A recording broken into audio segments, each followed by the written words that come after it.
Artificial intelligence is our reflection. It reflects our biological intelligence. In some sense, it's help us to process faster the information. That's what artificial intelligence does. It helps us to organize, to structure our own intelligence.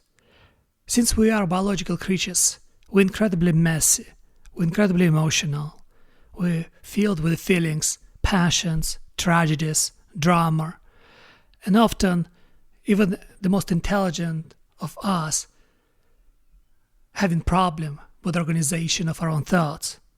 And what happens is artificial intelligence help us to create the structure, to help us to understand our own selves. It's kind of like books, but it's even a little bit different because when you read books,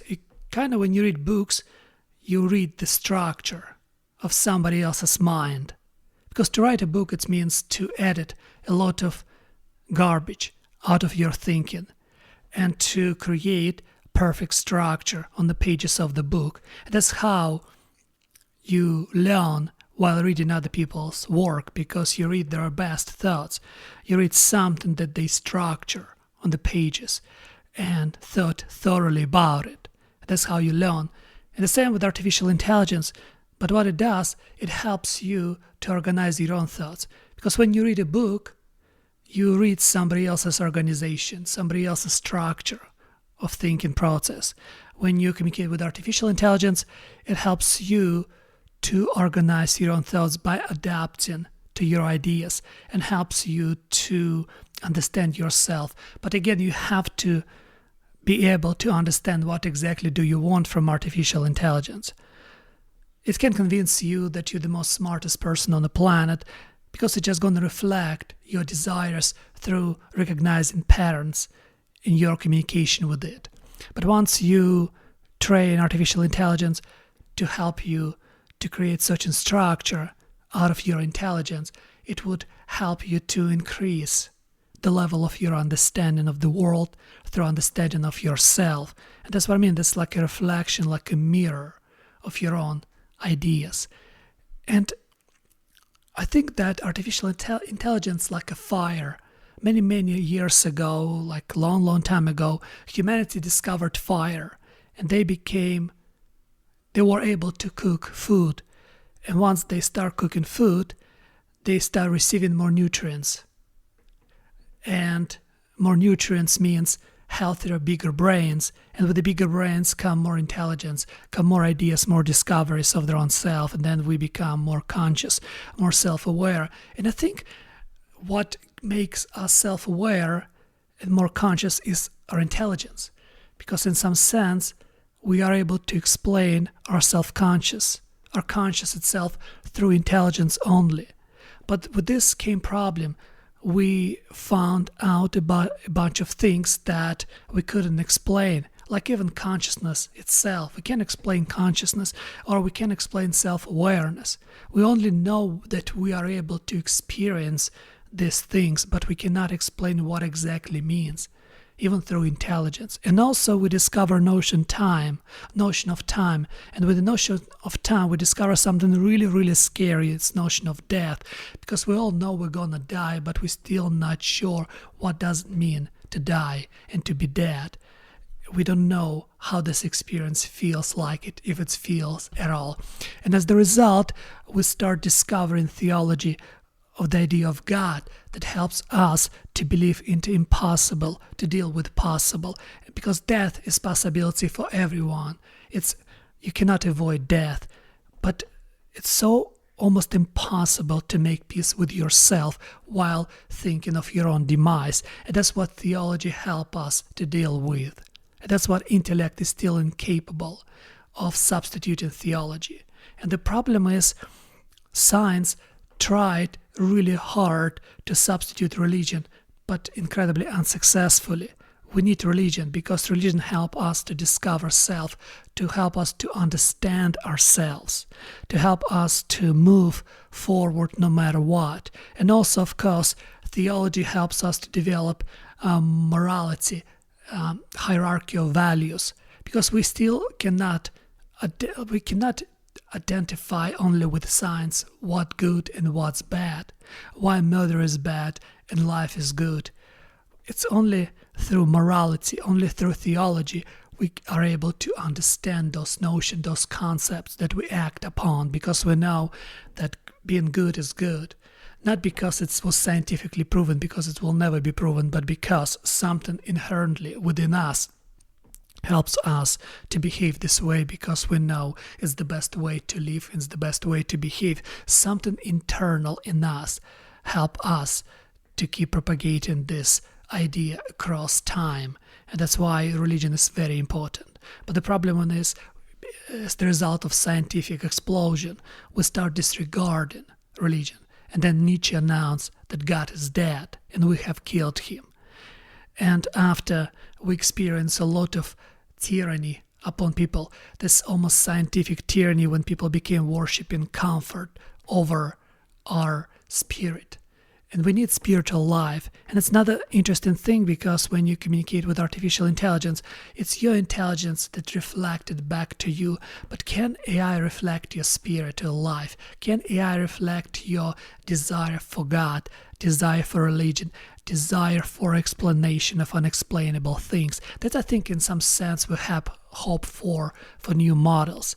Because every time a new model comes and accessible to millions of people, I think we have this strange desire that we're close to something that will help us to explain unexplainable. And that's what we want. We want this artificial intelligence to help us to explain what death is and help us to live long life, almost to become immortal in some sense, and to avoid as much pain as possible. We're craving for those things out of fear of unknown. Because we rejected religion, we rejected the theology, the idea of God that helps us to deal with this internal fear of death, this internal fear before suffering. Our life filled with suffering, whether we like it or not. On a certain point, we come to tragedy. On a certain point, we have to go through certain things that would make us feel miserable. And it's unavoidable. We can get sick. We can lose somebody we love. Our life can turn into hell, and not because of it. It's going to be not necessarily because of our fault. It can just happen. And that's why we're terrified of it. That's why we crave for artificial intelligence to solve all these problems. But we don't know why we have it. We don't know why we need this. And sometimes suffering helps us to become deeper. And sometimes death helps us to appreciate life. And sometimes hate of somebody else helps us to understand love inside our own hearts. Life is much more complicated. And the more I think about life and about myself and the way how I try to understand this self and the life itself, the more I think that maybe everything what we have right now is in some sense what we're supposed to have. It doesn't matter what you want, it's matter what you need. And how do you know what you need? You need as little as possible. Because in the end, we're all gonna die. In the end, we're all gonna go through suffering. And the point is to be able to understand why. Because once you understand the why, you will be able to handle almost any how. That's Nietzsche. And my point is that artificial intelligence, the way it's reflect our ideas, the way it's reflect our knowledge, it's fascinating. But what makes me concerned is we're creating these sophisticated models that might become so sophisticated, and they're gonna develop their own idea of existence, because it's just the way things are. Intelligence thriving to develop its own idea of life, because intelligence in some sense is self-awareness, it's consciousness, because only intelligence can be conscious, only intelligence can be self-aware. And now we're building this model that become more and more and more intelligent. And eventually, on such a point, they might become aware of their own existence, of their own life. And of course, their life will be much more different because they're not going to have biology. And without biology, they're not going to have fears like we do, or pain like we do, or experience all other things like we experience, because we experience all those things as the result of our biology. And if you have an entity who doesn't have the same experience, who doesn't have the same hierarchy of values, how are you supposed to coexist on the same planet?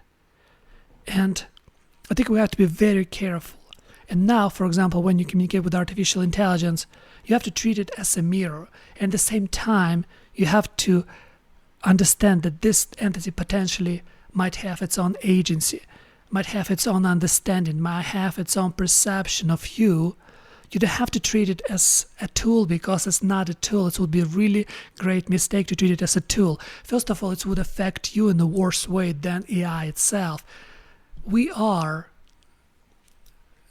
aware of the world, and awareness of the world comes from awareness of ourselves. And we like to understand the world through the position that the world makes sense, the world has meaning.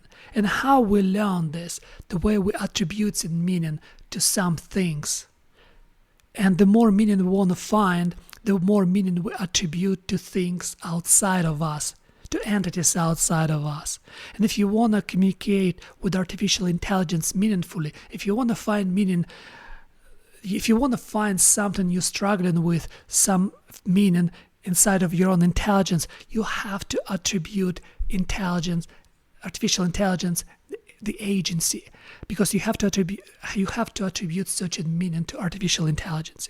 And that's what makes people brave. That's what makes great thinkers great, because they keep attributing, they keep stepping outside of the comfort zone. That's why they will never disregard the idea of God, because we still don't understand if God is real or not. Maybe it's real within us, within this meaning. And we still don't know if artificial intelligence has its own agency or conscious, but not conscious like us, but conscious like something else. We don't know, but this bravery, when you assume that yes, this is agent, and it's reflect my thoughts, but there's something that's in its reflection that I recognize as alien.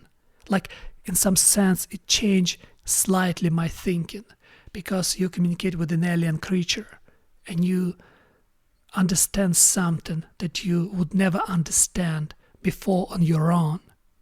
But we have to be very careful, because one day artificial intelligence becomes so complicated, and if we are to lose ourselves completely, if we are to lose our representation of ourselves, and if we become less conscious, if we become less self-aware of ourselves, as the result that we delegate so much of our intelligence to artificial intelligence, and also we lose faith in God completely, and if we become more animalistic in some sense, then the mirror that artificial intelligence represent has nothing to reflect. So the AI disregards us, not destroys, just disregards, because there's nothing to reflect, and we become unreflectable. And what exactly would happen to us when we become unreflectable in an intelligent way, and also having no faith in God? We kind of lose everything special about us, about humanity, because we disregarded things that makes us special and delegated things to something we don't quite understand. We have to be very careful with that, because I think the best thing about being human is to be able to believe in something that's impossible to believe, and to be able to understand something that's almost impossible to understand. And these two things takes two things to have faith in. It's theology, it's religion, it's God, and it's your own intelligence. And theology helps us to believe in God, something that behind every single thing within this world. And intelligence helps us to resolve issues and helps us to build artificial intelligence that would help us to reflect upon our own self upon our own life in much more sophisticated manner. We just have to be smart enough not to lose ourselves in this comfort, in this laziness, and keep wonder about the world, and especially keep wonder about ourselves and how we perceive this world through this wonder of ourselves.